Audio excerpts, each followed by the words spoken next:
Dialogue 2. What are you going to do for the New Year's Eve? We're talking about the 31st of December, so New Year's Eve. It's written in capital letters, New Year's Eve.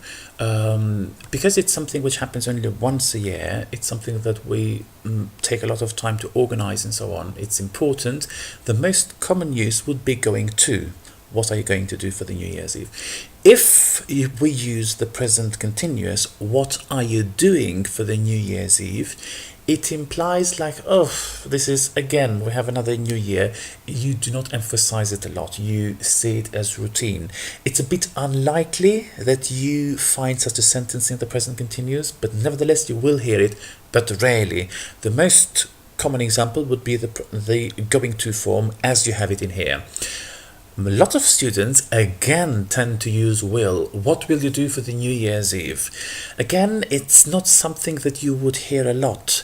Try and use going to for things which you as the speaker, tend to find quite interesting and you want to emphasize a lot.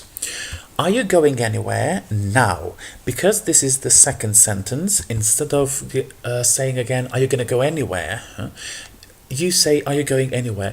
As you can see, naturally in English, things move from one use to another. Because going to it's used one, again, we tend not to repeat it, but go to the present continuous. Are you going anywhere? This is something that native speakers of English themselves do not realize until they say it. Yes, I'm gonna go to London. Now, I'm happy that I'm gonna go to London. I emphasize it a lot.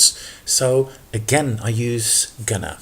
If I wasn't that happy, you would probably be saying, I'm going to London. Oh, I've been there so many times. I don't know why my family chose to go there. So again, there's a difference in meaning. If you are excited about going to London, you are far more likely to use I'm going to go to London.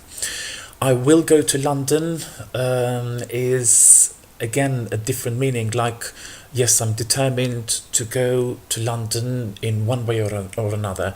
Unless you do not want to say that, try and use going to or the present continuous and not will. Wow, who are you going with?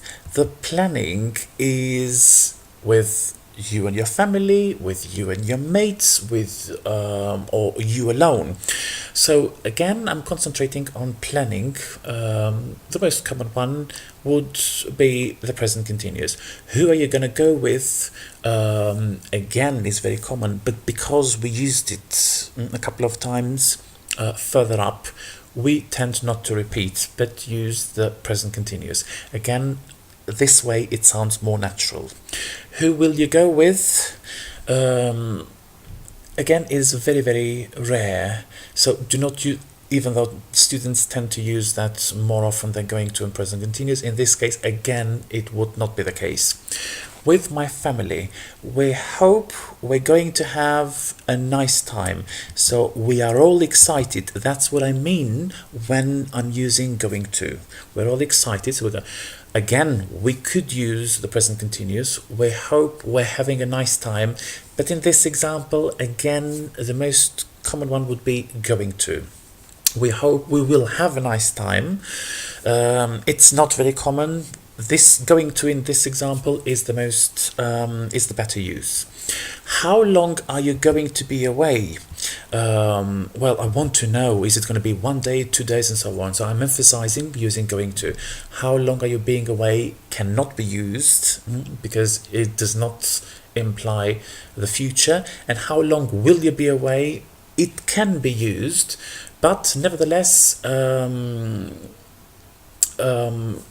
apart from the present continuous, will and going to can be used simultaneously in this example.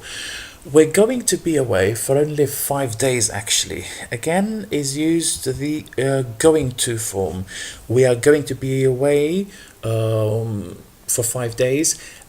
One other examples would be the present continuous. We are being away for only 5 days actually, but no, it's not. We will